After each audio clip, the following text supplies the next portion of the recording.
Right, okay, yeah, teacher question. So what are the Scrum values and why do they matter? I'll be honest, Scrum has 5 great words as values. It has really good concepts behind them, but they're not the only words that are important or interesting. But Scrum does list 5, so we'll talk about those and why they're important.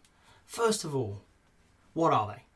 Well, we have courage, commitment, openness, focus, and respect. So we'll start with courage. Why is courage important inside a product development team, solving a complex problem? Well, because we're going to be asking them to do things they've never done before, in ways they've never worked before, and often with people they've never worked with. Okay? So we're asking teams to step up. Okay, give things a go, run experiments, try stuff out, have the courage to give it a go, whatever it may be. Okay?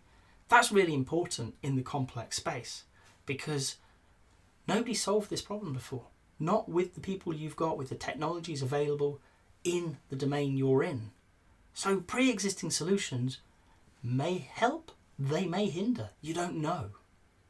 You've got to have the courage to step up and give it a go.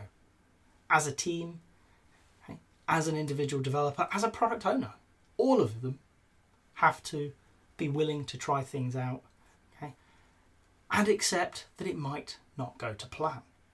In fact, if it's always going to plan, that's not really courage. That's you know it works. You're not learning anything. You're just getting a job done. It's also unlikely to be a complex problem.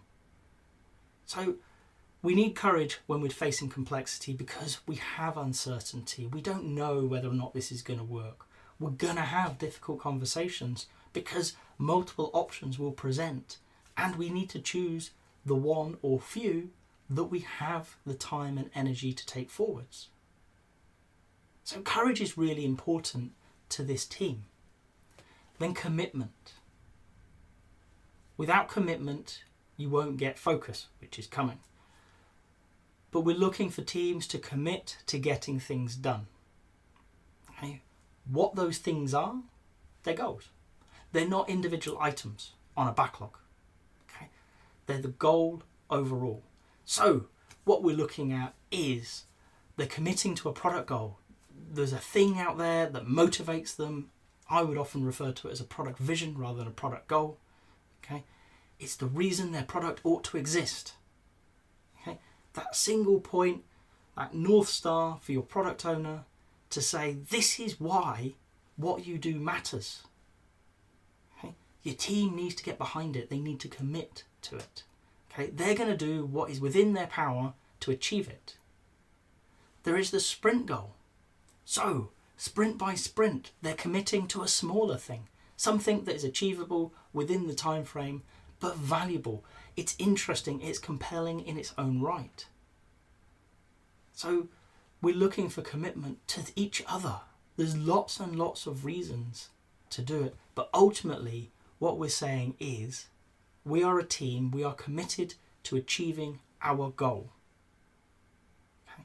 And with that, we'll drive the effort and the work necessary when it's possible.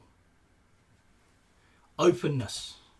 So, this is an interesting one. Being open with where you are, what you're working on, how it's going. The sprint review is a great example of the openness value in play. You're going to open up talking about what you thought you could do, what the sprint goal was, and what the items were. And then you're going to say, and we did this much of it, and why. You're going to be open about the trials and tribulations your team has encountered over the sprint. It's not whining, it's explaining. There is often a difference between what you say you can do and what you actually achieve, certainly in the early days of your Scrum practice. Okay? Being open about that to stakeholders in the room and saying it didn't all go to plan, but we've learned. Okay? You're then going to talk about it and you're going to get feedback. You're open to hearing feedback. Okay? So you're going to get feedback on the products you've built and on the future of your product. This is important. So as developers, you're hearing maybe it's not as great as you thought it was. Maybe there are some changes coming down the pipeline that will make it better. You're open to those changes. You're open to understanding. Okay? And as a product owner, maybe you're steering the product in the wrong direction from the stakeholders' point of view. And you need to take that feedback on board and bring it out in the next planning. Okay? Openness runs throughout Scrum. You want a team that is open to conversation at any point. You may remember the Agile principles, but welcoming changing requirements even late in the day is in there. You want a team to take that on board, be open to change, to adaptation, to negotiation. Okay? Nothing is set in stone because we're solving a complex problem. What we need to do is maintain that flexibility, and to maintain that we have to be open to the shifting sands of where we work. So openness becomes an incredibly important part of our practice. Focus. I've mentioned it before as part of commitment, but focus is vital to getting stuff done in a timely fashion. Way back when I started in the Agile world, there was often a question to people, would you rather have 5 things 80% done or 4 things 100% done? 400% either way round, which one do you want? And a while ago, the answer would have invariably been, I want 5 things 80% done. And the Agile world said, no, you want 4 things 100% done. Okay. And that was a landmark shift for many people's thinkings. Why do I want 4 things? I need to show progress on everything. No, you need to have stuff finished to be usable by your customers. It's only then valuable. So focus becomes an incredibly important part of your practice. You're saying, we are going to focus on just this product. And in this sprint, we are going to focus on just this goal. And while we're working, we are going to focus on this item that is important to that goal, that is important to that product. Okay? And once this one is done, we will move on to the next one, and then the next one, and then the next one. What we're trying to do is cut down the context switching, cut down the chances that you'll get 80% done and move on. We want it 100% done. The way that I'll often explain it is cars. I don't know a huge amount about cars, but I do know that if it goes to the garage for its brakes to be changed and they give it back to me and say, oh, we're 80% done, I'm sure it's fine, I'm not driving that car home. It needs to be done, 100% finished. Okay? That's what we want. Is we want a team when they hand work over and they say we are finished, we are done, it is finished. In truth, it's something that is safe for the customer to take away and use. Focus is paramount for achieving that. Context switching is a killer. It is an almost silent waste that people don't realise. It's endemic through organisations. They believe that working on lots of things gets stuff done. It doesn't. It makes them busy. But it doesn't actually end up with finished products as quickly as focus. Just taking one thing and getting it done through to the end before moving on to the next one. Okay. And finally, respect. The 5th principle, and I always list it last, and I guess it's because it underpins everything else. Without respect within your team and without to your stakeholders, to your customers, how can you operate? We're working in a volatile, uncertain world.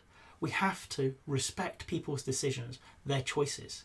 We don't have to like them, we don't have to agree with them, but we have to respect them and the fact that they are working with as limited or maybe more limited knowledge than we do.